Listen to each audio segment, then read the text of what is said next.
voulais vous inviter à lire quelques portions des Écritures. Nous devons pour honorer la parole, s'il vous plaît. Je vais vous proposer quelques portions des Écritures, mais toutes les portions sont dans le livre de Ruth. Nous commençons par Ruth chapitre 1er. Ruth chapitre 1er, nous lisons du 11e verset jusqu'au 14e verset.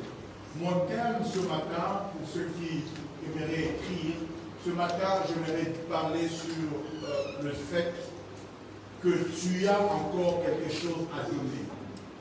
Dis un peu à ton voisin, tu as encore quelque chose à donner. Change de voisin, dis à ton voisin, tu as encore quelque chose à donner. Maintenant, parmi les deux voisins qui tu as parlé, qui t'a souri le plus? Alors, répète-lui encore, tu as quelque chose à donner. Oh, gloire à Dieu, j'ai quelque chose à donner. Vous pensez que je suis fini? Vous pensez que je n'ai plus rien? Mais je peux vous rassurer ce matin que j'ai encore quelque chose à donner. J'ai encore quelque chose à donner à ce monde.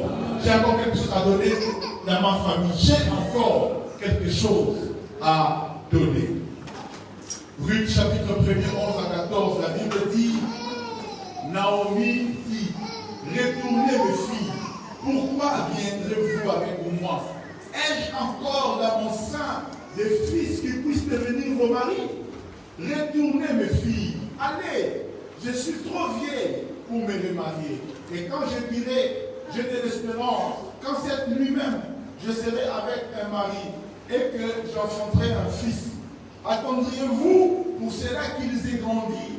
Refuserez-vous pour cela de vous marier? Refuserez-vous pour cela de vous marier?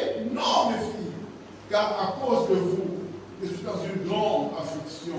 Je sais que la main de l'Éternel s'est étendue contre moi. Et elles élevèrent la voix et pleurèrent encore. Orpa baisa sa belle-mère, mais Ruth s'attacha à elle. Orpa baisa sa belle-mère, mais Ruth s'attacha à elle. Lisons aussi Ruth chapitre 3, le verset 1er. Ruth chapitre 3, le verset 1er. Il est écrit, Naomi, sa belle-mère, lui dit, ma fille, je voudrais assurer ton repos afin que tu sois heureuse. Ruth chapitre 4, 16 à 17. Ruth 4, 16 à 17. Naomi prit l'enfant et le mit sur son sein, et elle fut sa garde. Les voisines lui donnèrent un nom en disant, un fils est né à Naomi, et elles l'appelèrent Obed. Ce fut le père d'Isaïe, le père de David. Parole du Seigneur. Amen. Que Dieu bénisse ta parole ce matin. Est-ce que tu peux te mettre, poser ta Bible, prendre 5 secondes et acclamer la parole de Dieu? La parole de notre Père. Alléluia. Gloire à Dieu. Merci pour votre place. Comme je le disais tout à l'heure, je vais parler ce matin sur le thème « Tu as encore quelque chose à donner ». Tu sais, la vie peut être cruelle apparemment contre toi. La vie peut être difficile à un certain moment. Et tu peux commencer à penser que tu ne vaux rien, que tu n'as plus rien à donner. Mais ce matin, j'aimerais rassurer quelqu'un, tu as encore quelque chose à donner. Malgré ton âge, malgré tout ce que tu as vécu, en vérité, tu as encore quelque chose à donner. Est-ce que tu peux répéter après moi? J'ai encore quelque chose à donner. J'ai encore quelque chose à donner. Le 2 dimanches passés, je parlais autour du thème la puissance transformatrice du Saint-Esprit. Et là, j'ai un peu cherché à te montrer quelles sont les écoles par lesquelles Dieu nous transforme. Quelles sont les écoles par lesquelles Dieu vient nous changer en vue de ce que nous devons faire plus tard. Tout ce qui nous arrive dans la vie, ce n'est pas un hasard. Dieu a toujours un plan derrière. Et j'ai béni Dieu parce que le mercredi, mon fils Christian, qui a prêché ici, il a prêché sur la préparation. Au fait, il est allé vraiment compléter le message que j'avais prêché, en nous faisant comprendre que tout ce qui nous arrive, au fait, est une préparation que Dieu est en train de faire pour notre avenir. Vous savez, quand Dieu est en train de nous transformer, quand Dieu est en train de nous préparer, certainement nous ne comprenons pas tout. Parfois c'est dur, parfois c'est difficile, mais c'est plus tard que nous comprenons, oh, voilà ce que Dieu voulait faire. Voilà pourquoi Dieu m'a permis de passer dans telle famille, dans telle école, dans tel travail, dans telle église. Parce que Dieu voulait me préparer à de grandes choses. Ce matin, je sens dans mon cœur de dire à quelqu'un que Dieu te prépare à de grandes choses.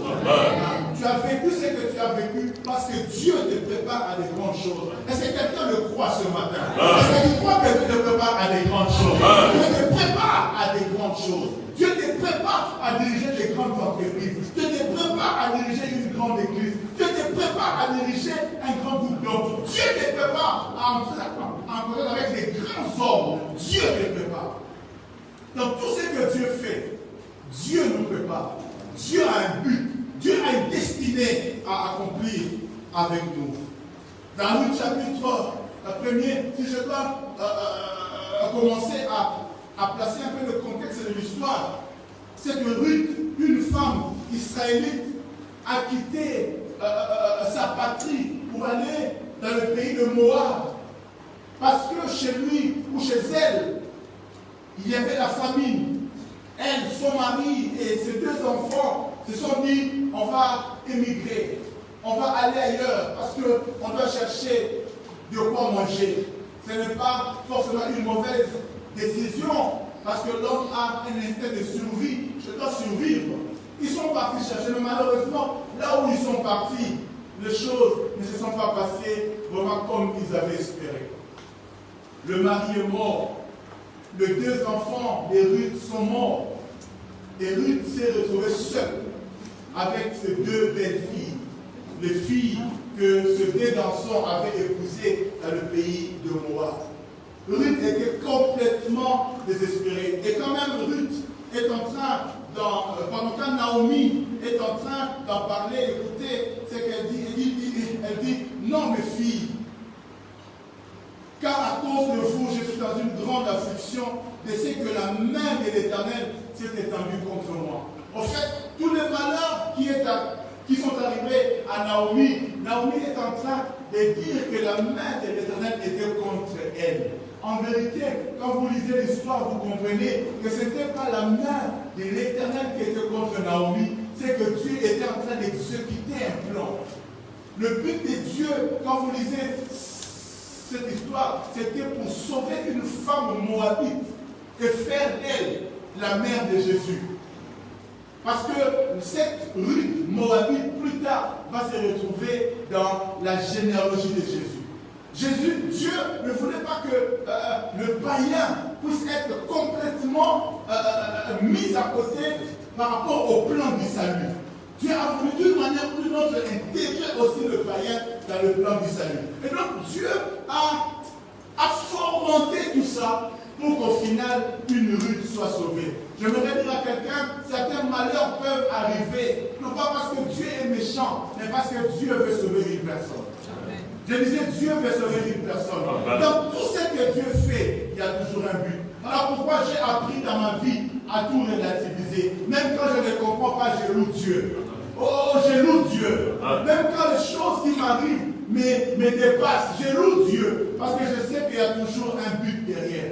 Est-ce que quelqu'un le croit? Est-ce que tu le crois? Il y a toujours un but. Le malheur qui t'est arrivé là, je voudrais te rassurer, il y a un but derrière. Jusque-là, toi et moi, nous ne le comprenons pas. Mais j'aimerais te rassurer, il y a un but derrière. Il y a un but pour lequel tu as rencontré ce problème-là. Il y a un but pour lequel tu as rencontré ces difficultés-là. Il y a un but pour lequel tu es tombé malade. Il y a un but pour lequel tu as rencontré cette femme-là. Il y a toujours un but. Si tu ne le comprends pas aujourd'hui, tu le comprendras demain. Voilà pourquoi sa chance est là. Surtout que la Bible me dit toutes choses concourent au bien de ceux qui aiment Dieu. J'ai appris tout simplement à célébrer le Seigneur. Même quand c'est dur, parfois il m'est arrivé de louer Dieu en pleurant, mais je loue quand même. Je pleure, mais je loue Dieu. C'est difficile, mais je loue Dieu. Parce que je sais qu'il est au contrôle. J'ai dit, il est au contrôle. J'ai dit, ton Dieu est toujours au contrôle. Rien de ce qui t'arrive ne dépasse Dieu. Ça peut dépasser les hommes, mais ça ne dépassera pas Dieu. Parce que ton Dieu est capable. J'ai dit, ton Dieu est capable. Dieu est capable de t'amener t'amener juste de faire devant la mer rouge. Où tu te retrouves devant toi, la mer rouge, et derrière toi, Pharaon avec ses troupes. Tu te dis, mais qu'est-ce que Dieu va faire? Tu commences à te poser la question, mais pourquoi il m'a amené ici? Yaya, s'il t'a amené là, c'est parce qu'il veut que, toi tu vois la gloire de Dieu avec la mer rouge qui s'ouvre, mais aussi que tes ennemis sachent que tu as un Dieu. Je dis que tu as un Dieu. Je dis que tu as un Dieu. Je vais dire à quelqu'un, Dieu ouvrira la mer rouge pour toi. Quand tu ne sais pas, qu'est-ce que tu peux faire? Dis-toi ceci, Dieu lui, il le sait. Je dis, Dieu lui, il le sait. Et il le sait toujours. Il le sait toujours. Ruth sort. Elle ne sait pas qu'est-ce qui lui arrive. Et puis donc, elle avait deux filles, deux belles filles avec elle. Elle dit, écoutez, mes belles filles, partez. Ne restez pas avec moi, parce que je n'ai plus rien à vous donner. Au fait, c'est ce que Ruth pensait. Ruth pensait qu'elle n'avait plus rien à donner à ses belles filles. Elle-même dit, je suis âgée. Je n'ai même plus de mari. Et même si j'aurais eu un mari, même si aujourd'hui même j'essaierais d'aller avec cet homme, j'essaierais de tomber enceinte, est-ce qu'à votre âge, là, vous allez attendre que le bébé puisse naître 9 mois, que le bébé grandisse? Bon, même si ils sont pédophiles, que le bébé atteigne même 14 ans. Mais non, il dit, mes belles filles, partez. Allez débrouiller, vous débrouillez, allez chercher d'autres hommes, allez, parce que moi, je n'ai plus rien à donner. Naomi, pourquoi tu dis que tu n'as rien à donner? Oui, la vie a été dure avec toi, mais ce matin, nous allons voir que Naomi a encore quelque chose à donner. Elle-même pensait qu'elle n'avait plus rien. Et vous savez, quand ces belles filles ont entendu ça, elle avait deux belles filles. La Bible me dit, Orpa pleura, Ruth aussi pleura. Mais qu'est-ce qui va se passer? La Bible dit, Orpa pleura et elle partit. Mais Ruth, elle a pleuré aussi. Mais elle dit, moi je ne pars pas. Moi je reste avec toi. Toi tu crois que tu n'as plus rien à donner. Mais moi, Ruth, je crois que Naomi, tu as encore quelque chose à me donner. Orpa a certainement cru que non. Effectivement, comme Naomi dit, elle n'a plus rien à donner. Mais moi, je crois que Naomi a encore quelque chose à donner. Alors, Orpa a dit, bon, moi, je vais partir. Vous savez, je vais ouvrir une parenthèse en disant ceci. Si tu vois les gens commencer à te quitter, ne pleure pas trop. Comprends seulement que leur temps avec toi est fini. Vous savez, il y a des gens qui viennent dans notre vie pour une saison. Il y a des gens qui viennent dans notre vie pour une période. Et quand leur mission que Dieu a certainement voulu est finie, ils doivent partir. J'ai dit, ils doivent partir. Est-ce que tu es avec moi? J'ai dit, ils doivent partir. Vous savez, parfois, si tu cherches à retenir quelqu'un trop longtemps qu'il n'en faut, ça sera un problème et pour lui et pour toi. Est-ce que tu es avec moi? Il y a des gens, quand ils doivent partir, ils doivent partir. Vous savez, une maman peut aimer son fils qui est dans son ventre autant qu'elle veut, mais à un moment, elle doit laisser l'enfant partir. Est-ce que tu me comprends? Vous savez, si l'enfant part trop tôt, l'enfant peut mourir. Mais si l'enfant aussi part trop tard, l'enfant peut mourir et même la maman aussi peut mourir. Est-ce que vous me comprenez? Il faut toujours savoir qu'à un certain moment, il y a certaines relations qui doivent se couper. Non pas parce que tu es méchant, non pas parce qu'elle est méchante. Orpa n'était pas méchante, on ne doit pas parler de Orpa comme si elle était méchante. Non, Naomi elle-même a dit, écoutez, tu dois partir. Et Orpa est parti. Je ne dis pas que Orpa était méchante. Je ne dis même pas que Naomi était méchante. Non, mais il y a parfois le temps que Dieu a fixé pour que certains chemins puissent se séparer. Est-ce que tu me comprends? Ce n'est pas forcément la faute de l'un ou de l'autre, mais c'est que le temps que Dieu avait prévu pour que nous puissions marcher ensemble est terminé. Voilà pourquoi dans ma vie, je ne regrette pas ceux qui sont partis. Je ne célèbre pas ceux qui sont partis. Il y a beaucoup de gens qui souffrent parce qu'ils continuent à pleurer ceux qui sont partis. Ceux qui sont partis sont partis. Dis-moi ça, ceux qui sont partis sont partis. J'ai appris que ceux qui m'ont laissé, j'ai dit au revoir. Alléluia. J'ai appris à dire bye bye. J'ai appris à dire au revoir.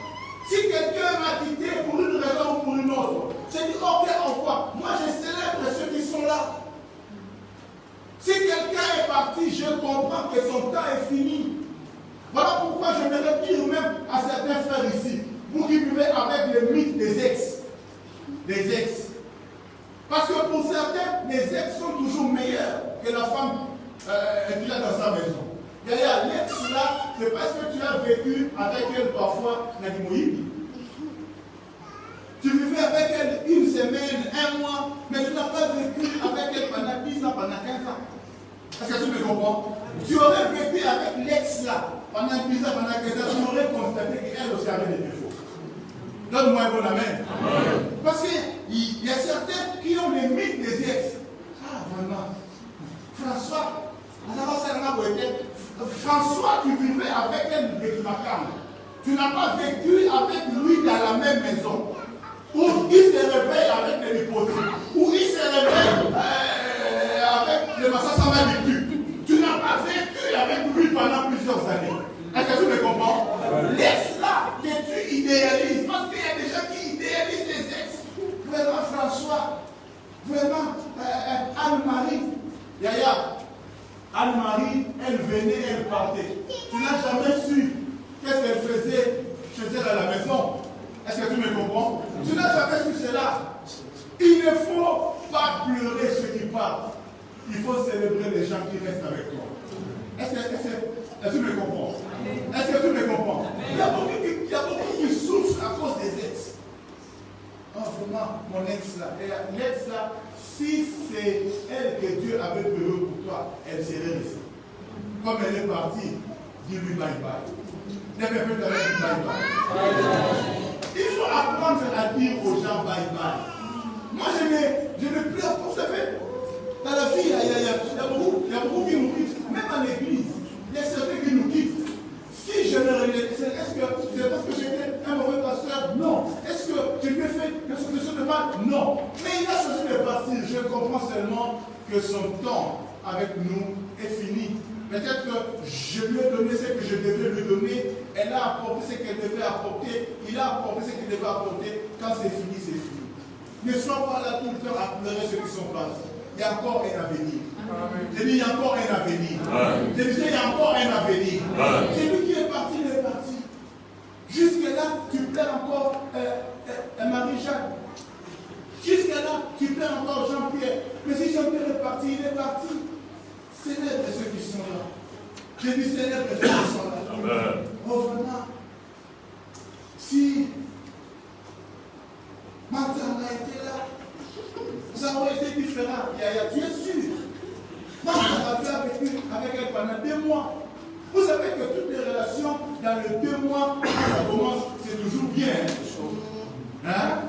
Dans les 2 mois, là, quand ça commence, c'est chaud. Alléluia. Mais il faut vivre après 15 ans. Tu verras que les choses ne sont plus les mêmes. Voilà pourquoi on ne s'attache pas à quelqu'un juste à cause du physique, à cause du matériel. Est-ce que tu me comprends? Parce que quand tu regardes Naomi, une vieille femme, les seins déjà aplatis, elle n'avait plus rien à donner. Si tu regardes Naomi physiquement, tu constateras effectivement qu'elle n'a rien à donner. Mais la vie, ce n'est pas seulement matériel. La vie, ce n'est pas seulement physique. Il y a autre chose dans la vie qu'on peut donner. Et Naomi, certainement, physiquement, elle n'avait peut-être rien à donner. Mais spirituellement, elle avait des choses à donner. Je dis, spirituellement, elle avait des choses à donner. J'aimerais dire à quelqu'un ce matin, tu as encore quelque chose à donner. J'aimerais chercher à te faire comprendre ou à comprendre qu'est-ce qui peut faire que quelqu'un puisse croire qu'elle n'a plus rien à donner, qu'il n'a plus rien à donner. Qu'est-ce qui te pousse à croire que tu n'as plus rien à donner? La plupart des gens croient qu'ils n'ont plus rien à donner, premièrement, parce qu'il a perdu quelque chose qui lui semblait essentiel. Naomi avait perdu son mari. Naomi avait perdu ses 2 fils. Et pour elle, c'était des personnes essentielles. Et quand elle a perdu ces personnes, pour Naomi, c'était fini. Le fait d'avoir perdu ce qui semblait pour elle essentiel, fondamental, a commencé à lui faire croire qu'elle n'avait plus rien à donner. Ce matin, je voudrais parler à ceux qui ont peut-être perdu quelqu'un, perdu une affaire, perdu dans un projet, connu des échecs. Ce matin, je voudrais parler à cette personne-là pour lui dire, même si tu as perdu des choses essentielles, je voudrais te dire, aucun homme doit être l'essentiel de ta vie. Celui qui doit être l'essentiel de ta vie, c'est Dieu. Ne fais d'aucun homme l'incontournable de ta vie. Celui qui est incontournable dans ta vie, c'est Dieu. Celui qui est parti, il est parti. Celui qui n'est plus là, il n'est plus là. Mais sache que quand bien même les hommes te quitteraient, les femmes te quitteraient, il y a quelqu'un qui a promis qu'il ne t'abandonnera jamais. C'est Dieu. Il a dit, je ne t'abandonnerai jamais. Naomi a perdu son mari. Je ne sais pas toi qu'est-ce que tu as perdu. C'est peut-être que tu as perdu un ami, tu as perdu une femme, tu as perdu un mari, tu as perdu des enfants et tu commences à croire que ta vie est complètement écroulée, tu n'as plus rien à donner. Non, mon frère, non, ma soeur, tu as encore quelque chose à donner. Je ne sais pas qu'est-ce que tu as perdu. Est-ce que les amis t'ont abandonné? Est-ce que la famille t'a délaissé? Si tout le monde t'abandonnerait, sache que Dieu, lui, ne t'abandonnera jamais. Voilà pourquoi je voudrais encore une autre parenthèse en disant ceci. La Bible nous dit, ne vous confiez pas aux hommes, confiez-vous à Dieu. Jérémie, chapitre 17, verset 5, dit, ainsi parle l'Éternel. Maudit soit l'homme qui se confie dans l'homme, qui prend la chair pour appui et qui détourne son cœur de l'Éternel. La Bible dit, maudit soit l'homme qui se confie à l'homme. Vous savez, quand vous vous confiez à un homme, plus tard vous serez toujours déçu. Je disais dernièrement, il ne faut pas mettre des attentes trop élevées sur un homme. Parce que plus les attentes sont élevées, plus la déception sera grande. Alléluia. Oh, j'ai appris dans ma vie, à faire confiance aux hommes, mais jusqu'à un certain niveau. Celui en qui j'ai totalement confiance, c'est Dieu. Alléluia. Parce qu'un homme peut te faire des très belles promesses, mais ce ne sont que des promesses en l'air. Celui qui promet et qui réalise, c'est Dieu. Dieu est capable de faire tout ce qu'il dit, il fera, il accomplira toutes ses promesses envers toi. Alléluia. Quand Dieu promet, il le réalise. Mais quand un homme promet et que tu mets trop d'attente sur cet homme-là, déjà tu risques. Il peut vouloir, mais ne pas pouvoir. Alléluia. Quelqu'un peut être sincère quand il fait ses promesses. Mais à un certain moment, il n'est plus capable de réaliser ces promesses-là. Il aurait bien voulu, mais il n'est plus capable. Mais je te parle de notre Dieu qui, lui, non pas seulement il veut, mais il peut aussi. Il est capable de tout. C'est lui le tout-puissant. Quand il te promet, il sait le réaliser. Qui a dit Amen bien. Amen. Ne mets pas trop des attentes sur un homme. Tu risques d'être déçu. Il y a beaucoup qui ont cru que cet homme-là ne l'abandonnerait jamais. Certains ont cru que cette femme-là ne l'abandonnerait jamais. Je vous demande de faire confiance. Mais ne faites pas confiance à 100%. 100% c'est à Dieu. Alléluia. 100% c'est à Dieu. Parce que tout homme est faillible. Tout homme, j'ai vu tout homme, moi le premier d'ailleurs. Tout homme est faillible. Est-ce que tu me comprends? Celui qui ne faillit jamais, c'est Dieu. Voilà pourquoi la Bible dit, dans le psaume 118, verset 8, mieux vaut chercher un refuge en l'Éternel que se confier à l'homme. Vaut mieux chercher un refuge en l'Éternel que se confier à l'homme. Vous savez, quand surtout les hommes te trahissent, tu as l'impression comme si ta vie s'écroule. Tu as l'impression comme si vraiment tu n'as plus rien à donner, tu es nul, tu es une nullité. Non, Yaya, tu n'es pas une nullité, tu as encore quelque chose à donner. Naomi a perdu son père, elle a perdu ses enfants. Pour elle, elle n'avait plus rien à donner. mais il y avait encore quelque chose. Qu'est-ce qui fait que quelqu'un puisse croire qu'elle n'a plus rien à donner? C'est surtout quand elle subit des échecs en répétition. Vous voyez, Naomi, son mari est mort, son premier fils est mort, son deuxième fils est mort. En fait, échec sur échec. Elle était venue pour chercher la vie à Moab, mais la vie ne lui a pas souri. Problème sur problème. Vous savez, quand tu commences à subir échec sur échec, tu peux avoir l'impression de devenir une nullité. Mais j'aimerais ce matin parler à quelqu'un, je ne sais pas à qui je parle. Ce n'est pas parce que tu as connu un échec dans un domaine que toi-même tu deviens un échec. Amen.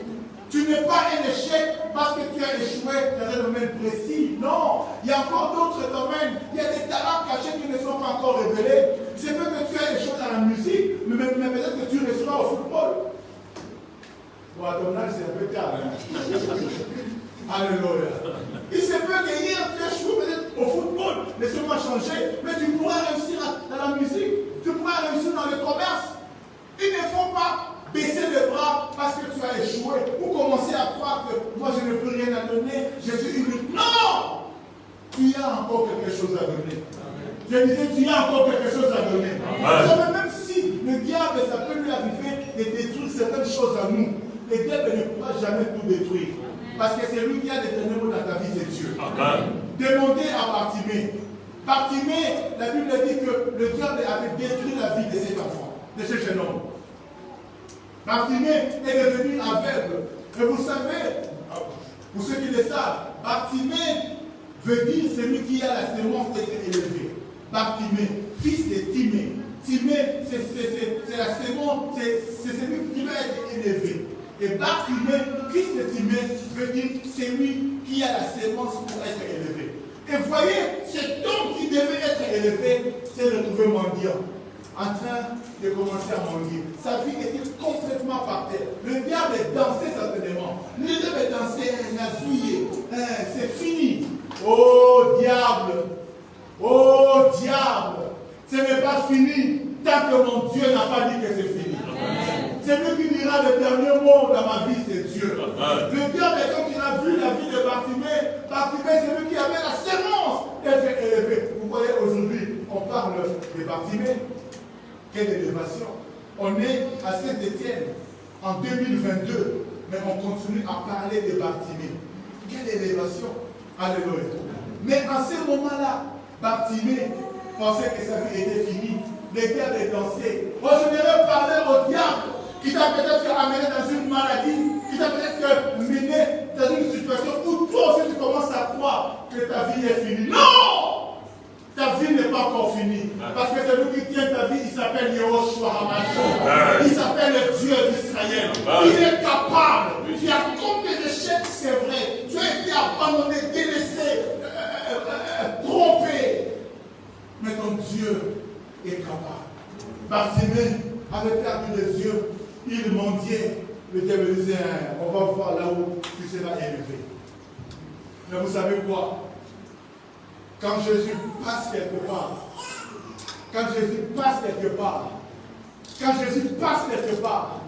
les choses changent toujours. Amen. Quand Bartimée a entendu dire, parce que le diable avait détruit ses yeux, mais il avait commis une erreur.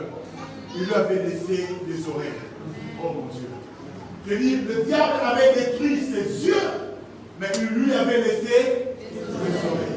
D'ailleurs, Dieu n'agira pas avec ceux qui s'est déjà détruit. Dieu n'agira pas avec ceux qui sont déjà partis. Dieu agira avec le peu qui te reste. Dis un peu le reste. Le reste. Vous savez le reste. Le reste. Voilà pourquoi je disais tout à l'heure, je ne célèbre pas ceux qui sont partis. Je célèbre ceux qui sont restés. Parce qu'avec ceux qui sont restés, Dieu peut faire des grandes choses. Et Dieu peut faire des grandes choses. Amen. Les yeux sont détruits, mais les oreilles sont là. Quelqu'un pouvait se dire, mais Dieu passera par où? Parce que les yeux, c'est ce qui permet de voir. Le diable s'est précipité à détruire tes yeux, mais il a laissé tes oreilles. Et à partir des oreilles, c'est là où Dieu va commencer à changer. Amen. Jésus passait, et puis Bartimée a entendu. Jésus dit, qui est là? Il dit, c'est Jésus. Et quand Jésus vient, il ne commence pas par ce qui n'est pas là. Il commence par ce qui est là. Il dit à Bartimée, et Bartimée entend, qu'est-ce que tu veux? Et le diable avait commis une deuxième erreur. Le diable lui avait laissé aussi la bouche. Oh diable, il fallait tout détruire. Parce que tu n'as pas tout détruit, mon Dieu est capable de tout recommencer. Qu'est-ce que tu veux, Bartimée? Bartimée a dit, je veux voir. Ce matin, je sens dans mon cœur de poser la question, qu'est-ce que tu veux? Qu'est-ce que tu veux? Mais parle à Dieu, qu'est-ce que tu veux? Qu'est-ce que tu veux? Quand tu viens de la présence, il faut savoir qu'est-ce que tu veux. Tu as quitté ta maison, tu es venu ici, qu'est-ce que tu veux? Si jamais Dieu se présente à toi maintenant, comme il vient de te présenter, il te pose la question, qu'est-ce que tu veux? Qu'est-ce que tu réponds? La plupart d'entre nous, nous venons à l'église sans aucune attente. Yaya, ne viens jamais à l'église par habitude. Ne viens jamais à l'église par coutume. À chaque fois que tu es à l'église, attends-toi à quelque chose. Parce que comme ce matin, Dieu peut te poser la question, qu'est-ce que tu veux? Tu vois là, tu ne fais pas bien. Qu'est-ce que tu veux? Qu'est-ce que tu veux? Moi, c'est vrai qu'en français, tu ne comprends pas. Je te pose la question en anglais. What do you want? Là, ça va plus compliqué. Tu te poses la question, qu'est-ce que tu veux? Qu'est-ce que tu désires? Et Bartimée, parce qu'il avait encore la bouche, il a pu parler. Il dit, je veux voir. Il y a Dieu te visitera parce que tu sais que tu veux encore quelque chose. Que tu veux encore quelque chose. Naomi, tu as encore quelque chose à donner. Et ce qui est intéressant, c'est que cette femme qui disait que je n'ai plus rien à donner, en Ruth chapitre 1er, écoutez maintenant, en Ruth chapitre 3 au verset 1, écoutez Naomi qui chante. Naomi qui chante de langage. Naomi qui commence à dire à Ruth. Naomi, sa belle-mère, lui dit, ma fille, je voudrais assurer ton repos afin que tu sois heureuse. Oh, Naomi, mais tu disais que tu n'as plus rien à donner. Tu disais que tu ne vaux plus rien. Maintenant, la Naomi là, vieille, qui n'avait plus rien à donner, commence maintenant à dire à Ruth, je vais assurer ton repos. J'aimerais dire à une personne ce matin, je ne sais pas comment à qui je parle. Vous savez, parfois, ce qui nous fait croire que nous n'avons plus rien à donner, c'est parfois à cause de notre âge. De notre âge. Quand parfois tu commences à réaliser que oh, j'ai perdu mon temps, je n'ai plus le temps, l'âge est déjà avancé. Tu penses que à cause de ton âge, Dieu ne peut plus rien faire avec toi. Tu commences même à douter que les promesses de Dieu ne peuvent pas s'accomplir dans ta vie. Tu penses que l'âge est déjà avancé. J'aimerais juste rappeler à quelqu'un que celui que nous appelons le père de la foi, il s'appelle comment? Abraham. Vous savez que son histoire avec Dieu a commencé à quel âge? À 75 ans. Jusqu'à 75 ans, Abraham n'avait rien à voir avec Dieu. Alléluia. Il se peut même qu'il ne connaissait même pas Dieu, parce que son père était idolâtre. Abraham a grandi dans une famille des idolâtres. Mais à 75 ans, Dieu est apparu à Abraham. Dieu a parlé à Abraham à 75 ans. Mais il pouvait croire que sa vie était finie. Il pouvait croire qu'il finirait comme son père. Il pouvait croire que, au fait, sa vie était complètement inutile. N'est-ce pas? Mais à 75 ans, Dieu a commencé son histoire avec Abraham. J'aimerais parler à quelqu'un ce matin pour dire qu'il n'est pas encore trop tard. Il n'est pas encore trop tard. Dieu peut te surprendre même à 80 ans. Vous savez, quand toi tu dis que tu n'as plus le temps, qui t'a dit que tu n'as plus le temps? J'aimerais te rappeler que le maître des temps et des circonstances, c'est Dieu. Dieu peut décider que tu vis jusqu'à 120 ans. Qui va s'y opposer? Dieu peut décider. C'est toi qui penses que bon, comme j'ai 65 ans, peut-être que... Non, non, tu n'es pas encore fini. Celui qui connaît le nombre de tes jours, c'est Dieu. Et il est même capable de te donner une prolongation. Oh, à qui je parle? Il dit, Dieu est capable de te donner une prolongation. Les gens pensaient que tu mourrais maintenant, mais j'aimerais t'annoncer, tu vivras longtemps au nom de Jésus.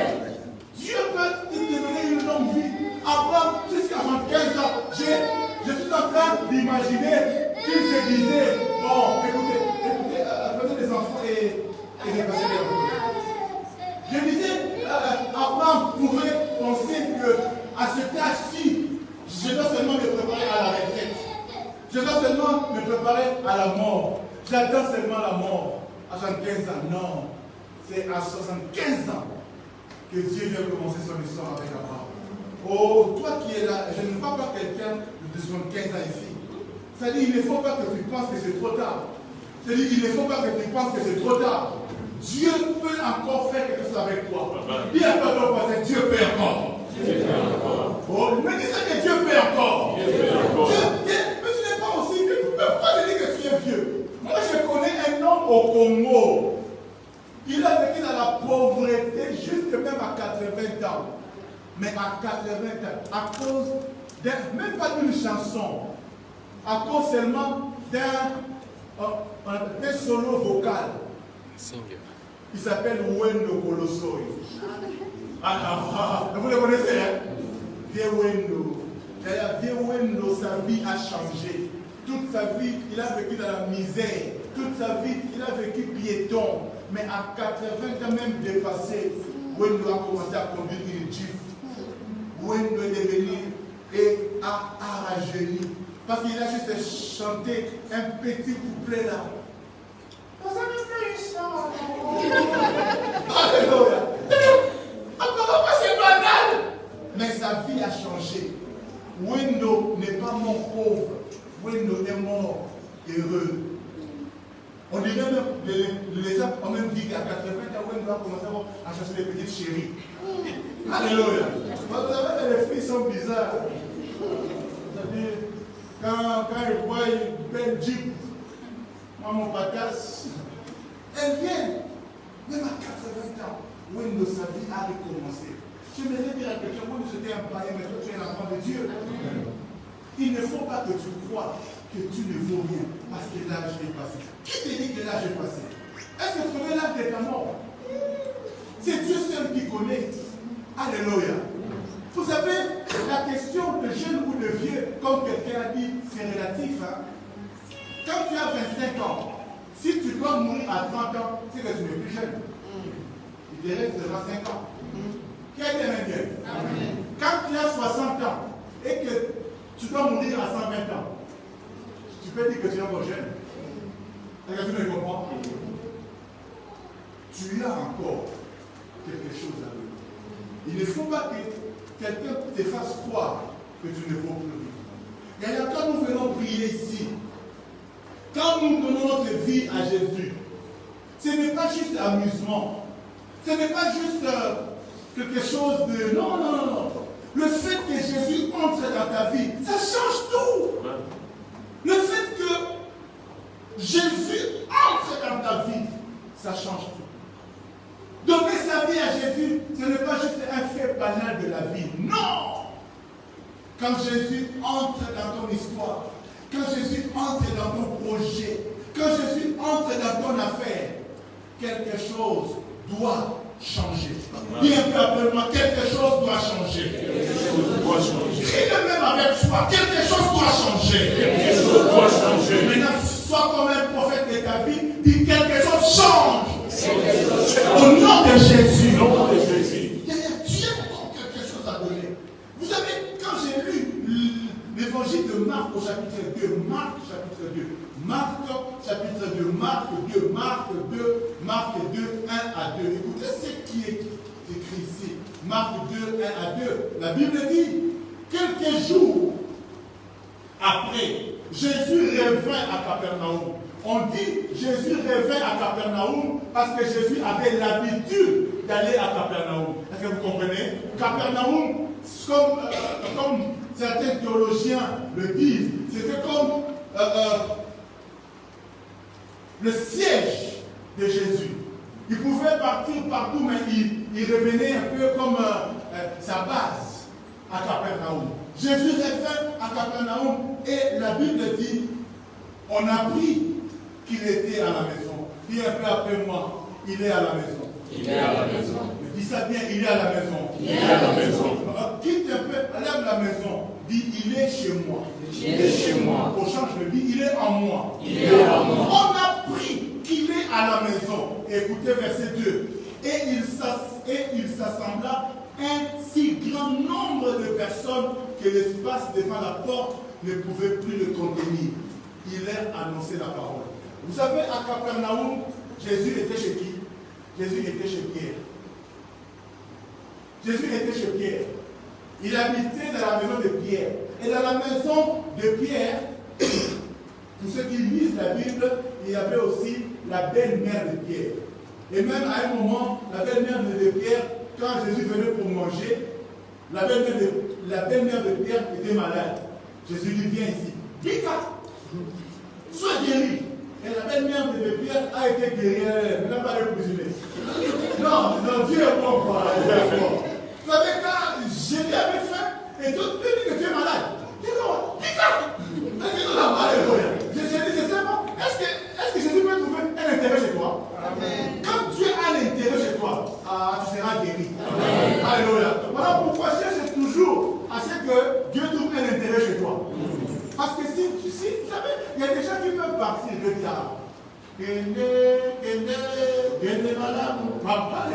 va en paix.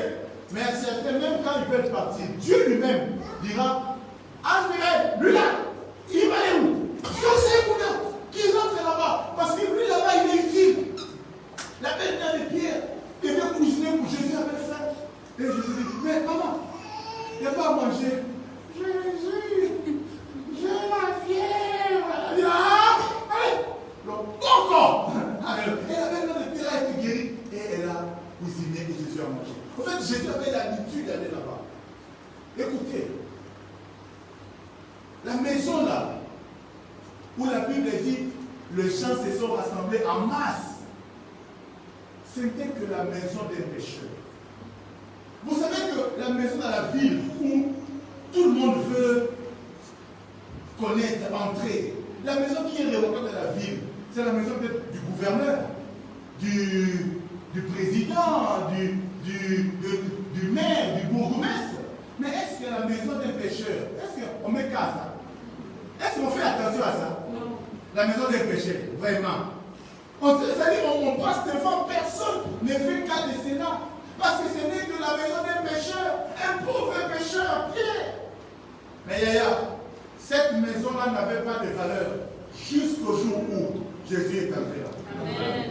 Quand Jésus est entré dans cette maison-là, j'aime ce que la Bible dit. La Bible dit, on a appris que le Seigneur était là. On a appris que Jésus était là. Bien-aimé dans le Seigneur, les gens te négligent. Les gens ne font pas cas de toi parce qu'ils ne savent pas encore que le Master, que de l'ordre, que le Seigneur est en toi. D'ailleurs, quand Jésus entre en toi, la maison du pécheur, qui n'avait plus aucune valeur, qui n'avait pas de valeur, devient la maison où il faut être. The place to be.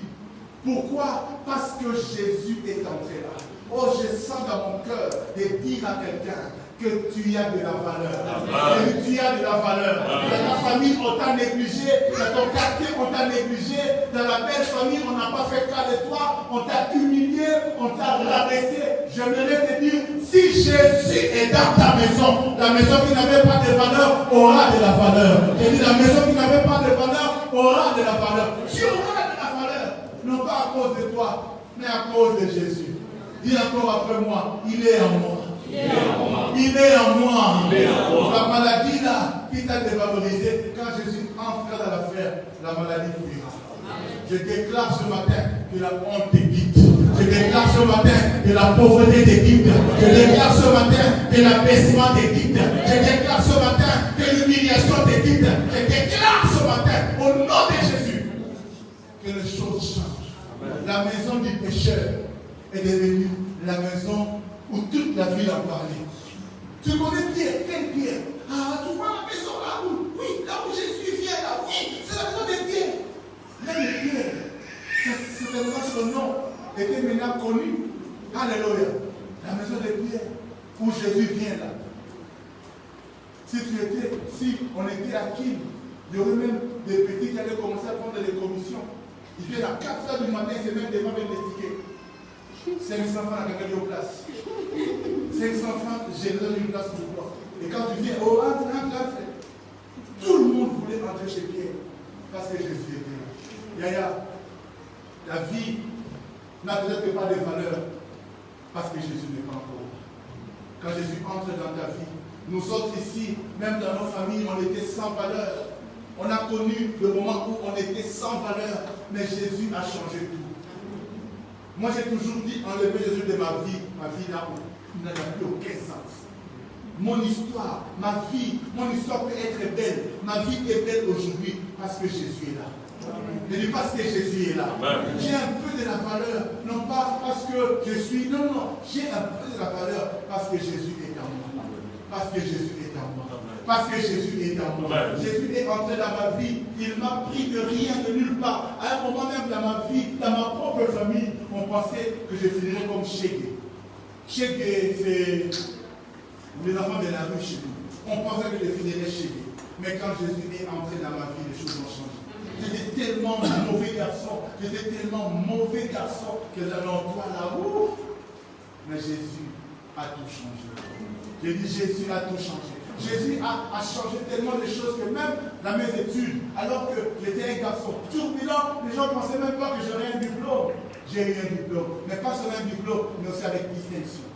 Quand Jésus entre dans ta vie, il change tout. Tu as encore quelque chose à donner. J'ai dit, tu as encore quelque chose à donner. La vie t'a blessé, je le sais. Tu as connu des déceptions, je le sais.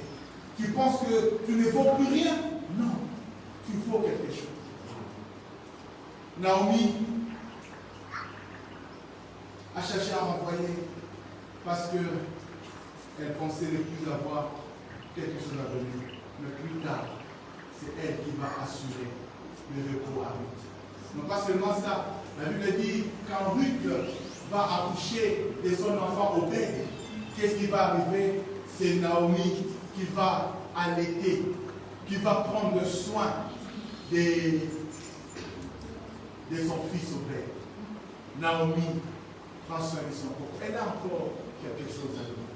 Je voudrais dire à quelqu'un, si physiquement tu n'as plus rien à donner, si peut-être à cause de ton âge, tu penses que tu n'as plus rien, la vie, ce n'est pas seulement le matériel. La vie, c'est aussi le spirituel. Tu as des choses à donner. Il y a quelqu'un pour qui tu dois prier et que sa vie change. Je dis à quelqu'un, tu dois prier pour lui et qu'il obtienne sa guérison. Il y a quelqu'un à qui tu peux encore faire du bien. Il y a quelqu'un à qui tu peux encore être utile. Que mon Dieu vous bénisse.